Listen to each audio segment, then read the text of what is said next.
Hi friends, నేనైతే ఈరోజు కాకర గింజలు పెట్టాను. కాకర గింజలు పెడుతుంటే వానపాములు అయితే బాగా వచ్చినాయి. చూడండి, వానపాములు అధికంగా ఉంటే పంట బాగా పండుతుందంట, రైతుల నమ్మకం. నేను కాకర గింజలు అయితే పెట్టాను 4-5 పొదల దాకా. పెట్టిన తర్వాత నేను కాకర చెట్ల కోసం దడిలా కట్టాను అన్నమాట. అది కూడా చూడండి మీరు, ఈ విధంగా కట్టాను. నాకున్న వసతితో నేను ఈ విధంగా కట్టాను. కాకర చెట్లు చూస్తున్నారు కదా, అప్పుడే ఎలా పెరిగినాయి అనుకుంటున్నారా? లేదండి, అవి పోయినసారి పడిన చెట్లవి.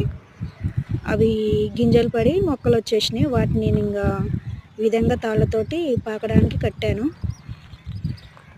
మొత్తం 4-5 చెట్ల దాకా మొలిచినాయి. వాటన్నిటికీ తాళ్ళు కట్టేశాను.